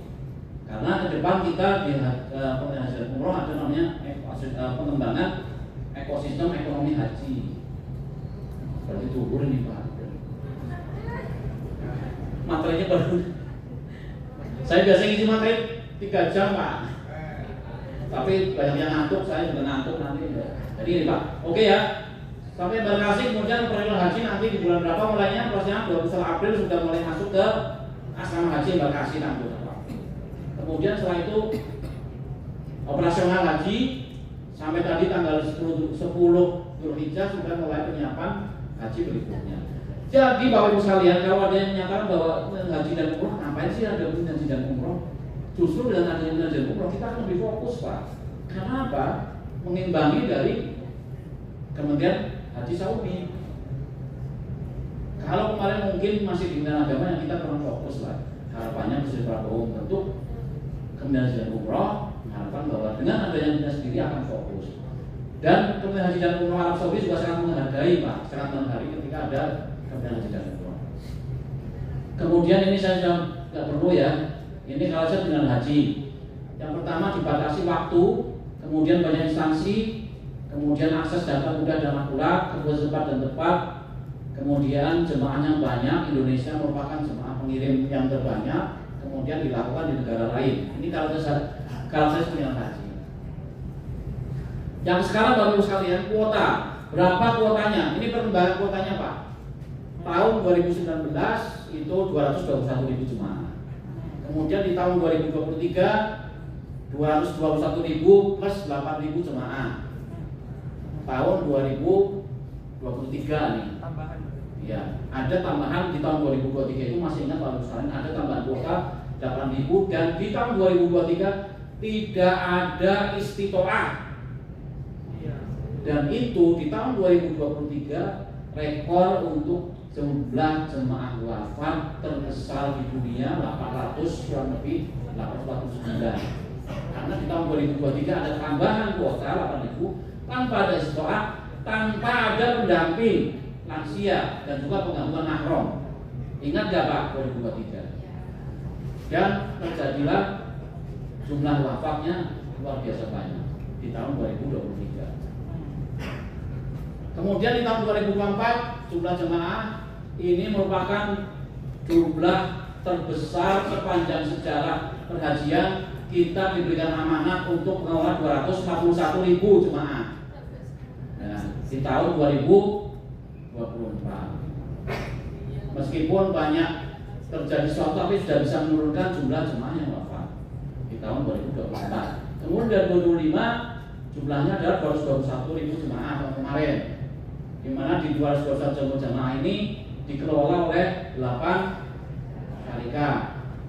Dan isu yang timbul waktu itu tahun ini 2025 adalah terjadi banyak permasalahan. Meskipun itu adalah hal yang tentunya menjadi perhatian ke depan untuk persiapan di tahun 2026 nanti, bahwa ternyata dengan multi syarikat hasilnya di 2025 ternyata banyak ada yang kurang sesuai. Makanya di tahun 2026 dengan kuota kembali 221.000 itu adalah menggunakan 2 syarikat. Kemudian Bapak Ibu sekalian, sistem informasi. Sistem informasi yang digunakan Bapak Ibu sekalian saat ini adalah yang pertama adalah Siskohat. Kemudian ada Siskopatu. Kemudian aplikasi Haji Pintar. Kemudian ada sistem pengadaan luar negeri, ya, akomodasi, kemudian transportasi, konsumsi atau catering. Kemudian yang terakhir ada sistem rekrutmen, Pak. Ini yang sering ditunggu-tunggu ini, sistem rekrutmen pendaftaran petugas haji yang sekarang sudah mulai dilaksanakan. Kemudian arsitektur, Bapak Ibu sekalian.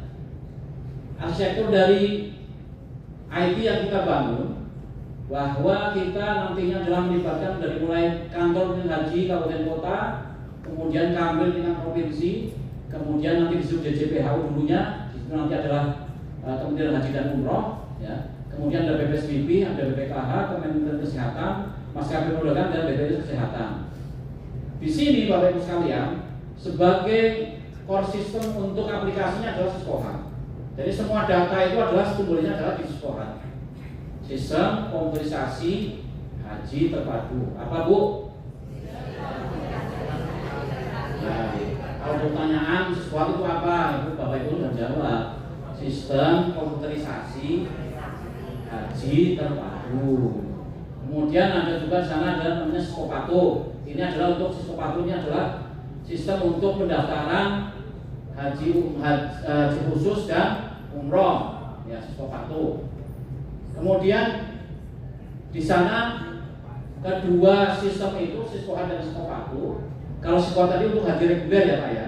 Kalau Siskopatu adalah untuk haji khusus. Dari aplikasi core system yang Siskohat itu, aplikasi semua database akan terhubung dengan Siskohat, baik dari Siskopatu, sebagai aplikasi untuk publiknya itu bisa diakses melalui Haji Pintar atau yang sekarang satu haji ya Pak ya, Haji Pintar, nanti akan digelar Haji Pintar. Haji Pintar di sana bisa dimanfaatkan oleh jemaah publik dan juga oleh petugas. Nah, jadi silakan Bapak Ibu sekalian, kalau Siskohat itu memang aplikasi yang internal, aplikasi yang private. Tidak semua orang bisa menggunakan atau menggunakan aplikasi Siskohat. Karena yang bisa adalah yang digunakan oleh teman-teman di kabupaten kota untuk melakukan proses data. Kenapa kita dibuat aplikasi private beda dengan aplikasi SIMKA? SIMKA tahu Pak Bu? Sistem informasi pernikahan. Ya, orang daftar haji tadi itu yang apa namanya berpasangan begitu. Itu aplikasi pakainya aplikasi SIMKA. Kalau SIMKA itu bisa diakses publik Pak. Kalau Siskohat, insya Allah kita adalah aplikasi private. Tujuannya apa? Karena kita itu adalah menyimpan data jemaah haji yang jumlah waiting listnya kurang lebih 5,3 juta. Waiting list itu artinya orang yang sudah bayar dan daftar, bayarnya berapa? 25 juta kali yang mendaftar sudah 5,3 juta. Kalau dibuatkan uangnya 25 juta kali 5,3 juta itu berapa triliun? 175 triliun kurang lebih kalau buat beli kacang atau Garuda. Jadi disebarkan di sini mungkin satu ruangannya udah banjir kacang atau Garuda, Pak. Itu nilainya adalah kurang lebih 175 triliun. Dan alhamdulillah Bapak Ibu sekalian, bahwa ada seluruh jemaah haji, data jemaah haji ini adalah alhamdulillah salah satu data yang aman dari proses peretasan oleh pihak luar. Sekarang itu kan model-model ada di dark web, data kependudukan, kemudian data pemilu, kemudian apalagi data perbankan. Ya sekarang aja kita HP kita banyak sekali digunakan oleh orang lain kan, tiba-tiba di telepon, tiap hari telepon dari rupiah cepat, dari apalagi yang pinjaman online semua itu. Itu karena sebenarnya data-data HP itu sudah diambil dari mana saja. Tapi alhamdulillah Bapak Ibu sekalian, kenapa kita menggunakan aksesnya untuk private? Semua orang tidak bisa. Kita pun sewa jaringan internetnya khusus Pak untuk proses pendaftaran haji. Karena apa? Karena data tadi Pak, data jamaah haji tadi 5,3 juta, ibaratnya kita satu raw data itu nilainya 25 juta. Kalau dikalikan datanya 5,3 juta, berarti satu raw datanya, semua raw datanya kita harus selamatkan, kita harus lindungi, nilainya adalah 175 triliun. Kalau tidak kita lindungi, bahaya Pak. Tiba-tiba nanti bisa mengubah-ubah keberangkatan. Harusnya berangkat tahun ini tiba-tiba karena diretas dan sebagainya, orang yang harusnya berangkat tahun 2026 bisa digugurkan menjadi 2020 digantikan oleh orang lain. Nah itu kalau datanya tidak kita private, tidak kita jaga.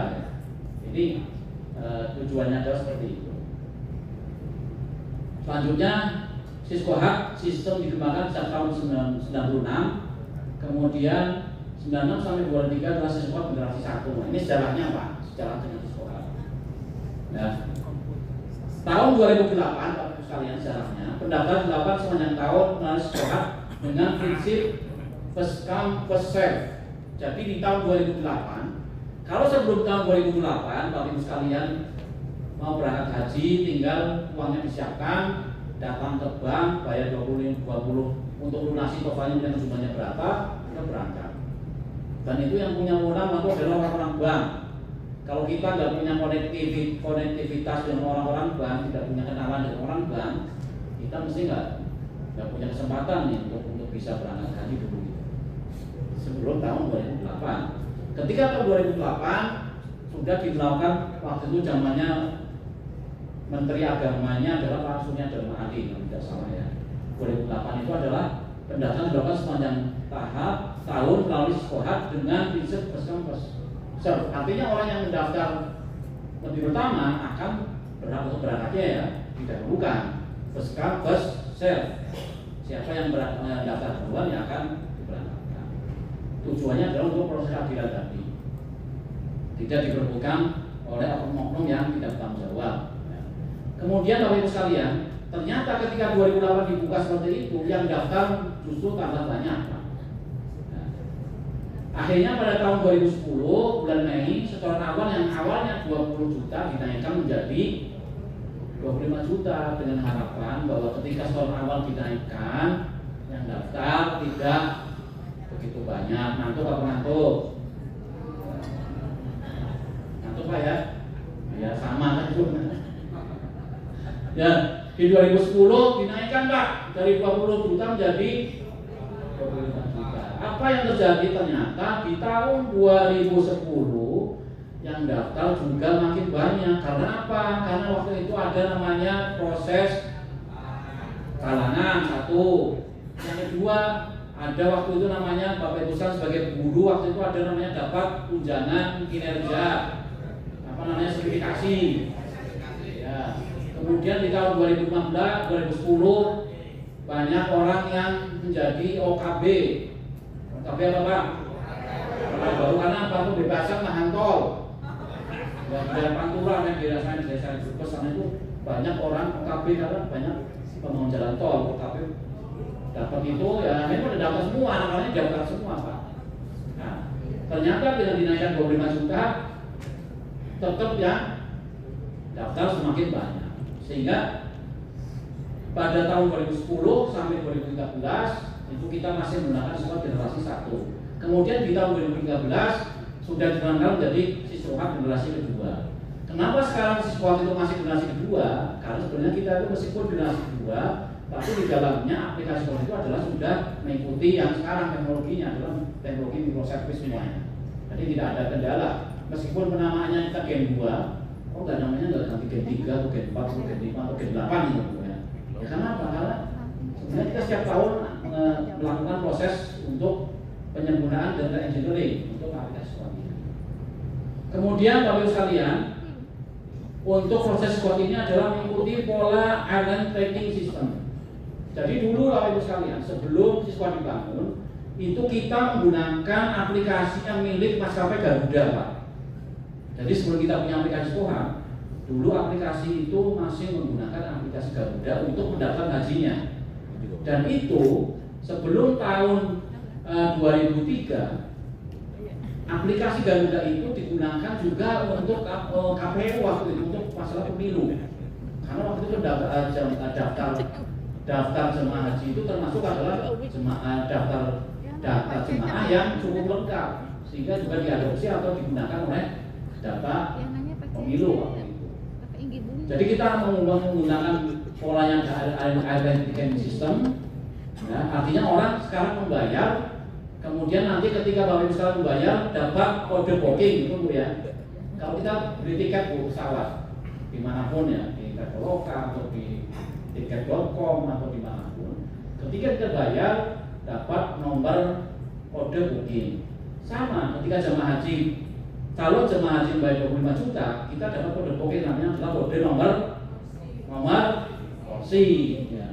Itu adalah sebagai kita membayar 25 juta, kita dapat kode bookingnya adalah nomor porsi, dan itu adalah nomor urut antrian untuk Bapak Ibu sekalian calon jemaah haji yang akan berangkat. Makanya polanya sama dengan pola tiketing. Ya. Tadi saya sampaikan orang merupakan area tertutup hanya bisa diakses melalui jaringan VPN. Alasan adalah untuk keamanan. Nah, ini peran siswa, nanti silakan Bapak Ibu sekalian baca sendiri aja ya. Siap Pak, baca di rumah.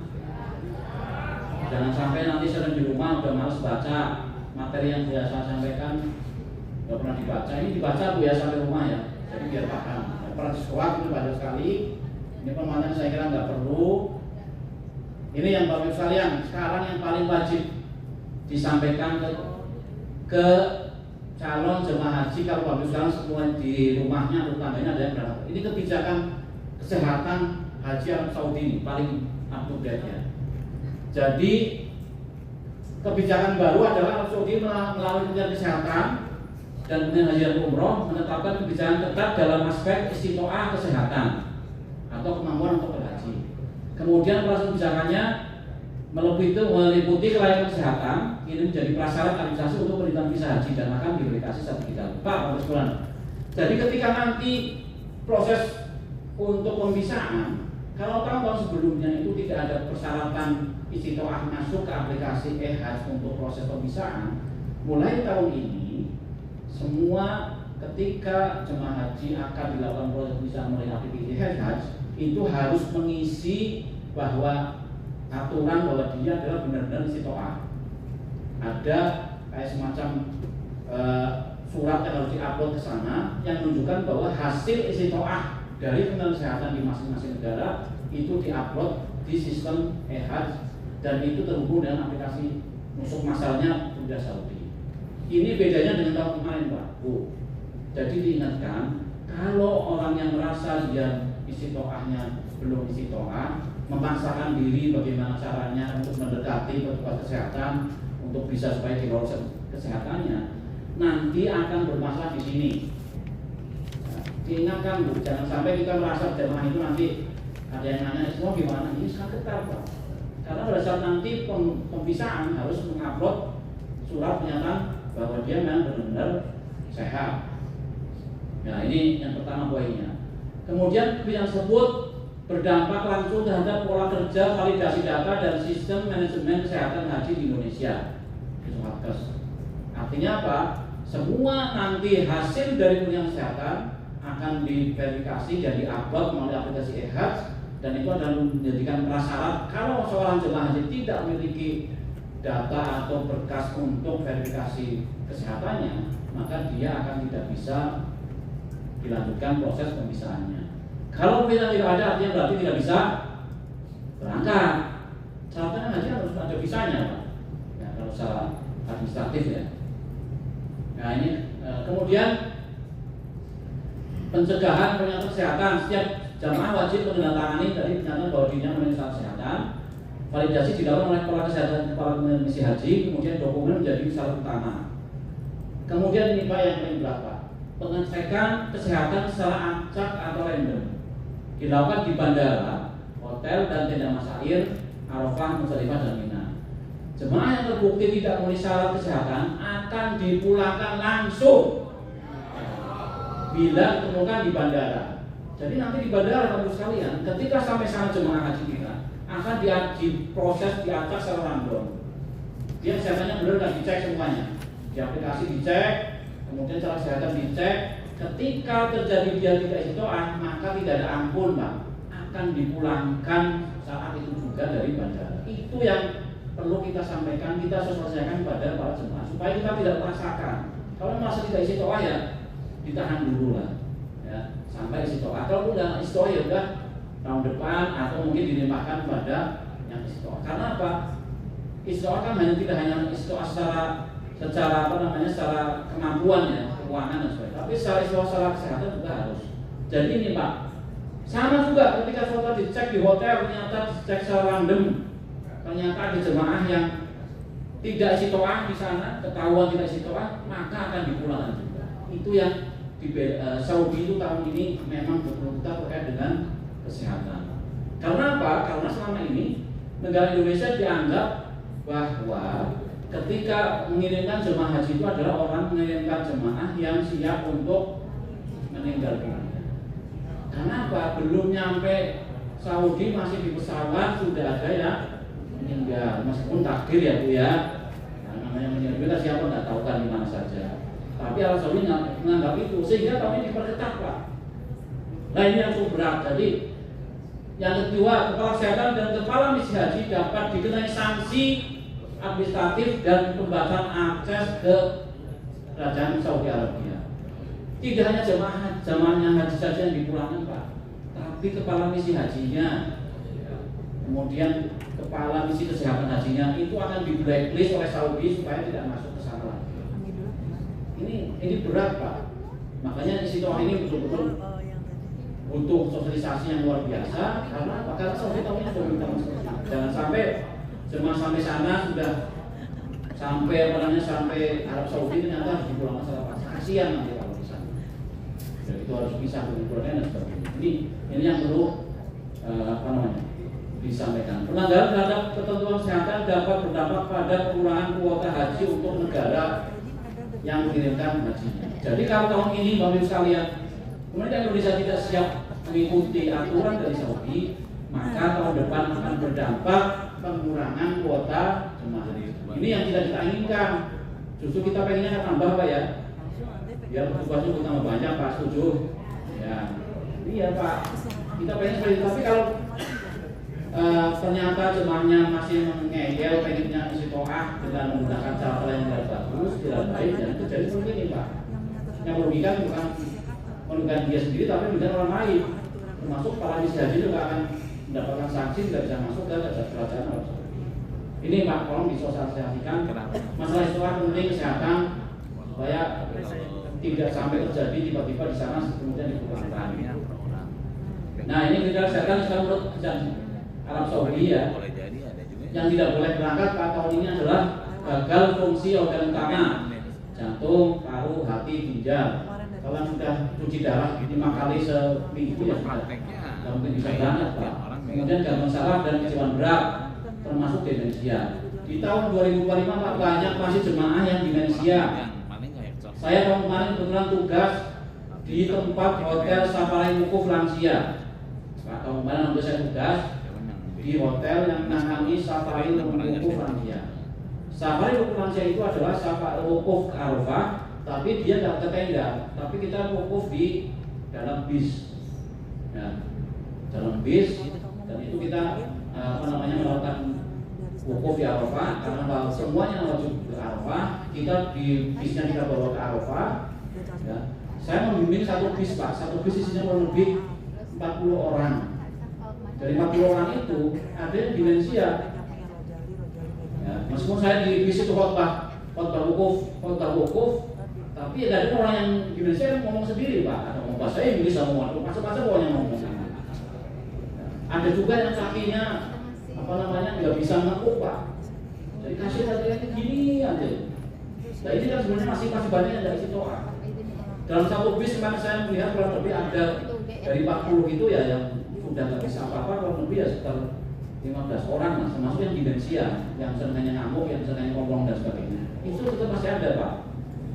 Ini kalau tahun ini sudah nggak bisa, gangguan saraf dan kejiwaan berat termasuk demensia. Artinya kemarin di tempat hotel untuk safari wukuf itu yang lansia kemudian sudah demensia, itu yang jaga itu ada kurang lebih ada 2-3 di dalam satu kamar. Supaya nggak keluar kemana-mana. Jadi kasihan sebenarnya kalau yang seperti itu, keluarganya nggak ada yang dampingin, diserahkan ke petugas, setiap hari pengennya keluar, kalau nggak dijagain bisa bahaya kan, bisa keluar dari hotel, bisa loncat dan sebagainya, itu yang harus kita jagai. Pasti tahun kan terjadi seperti itu.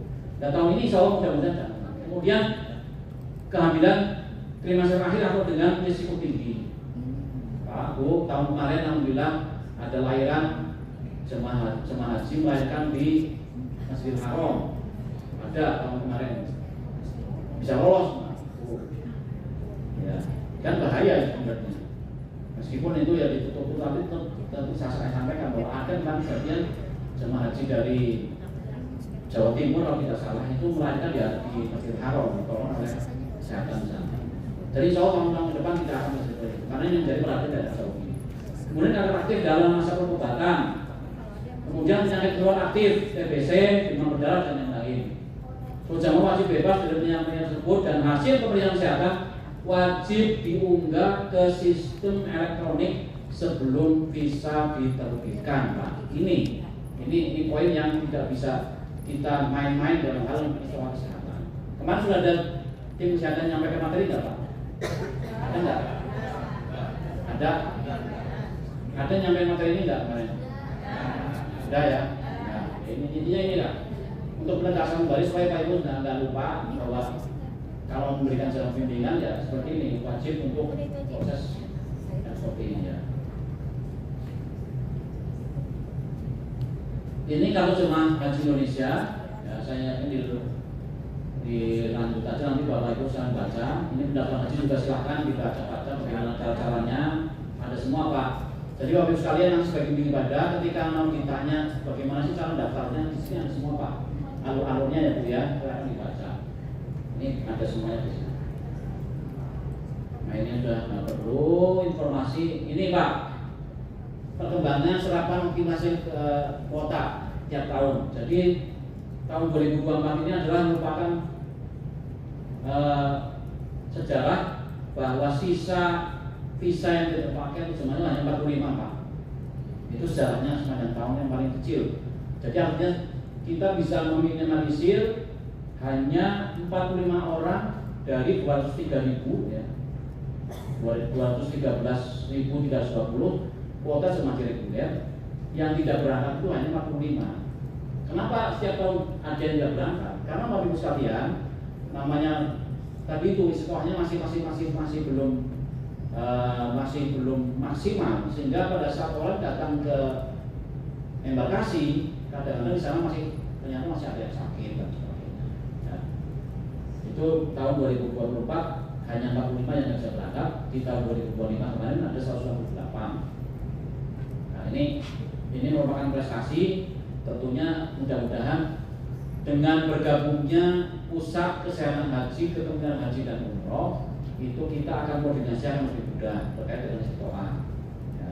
Karena biasanya Karena pusat haji itu di bawah tidak punya instansi vertikal, mereka dalam memanfaatkan atau minta tolong dari pemerintah daerah, sehingga banyak intervensi Pak.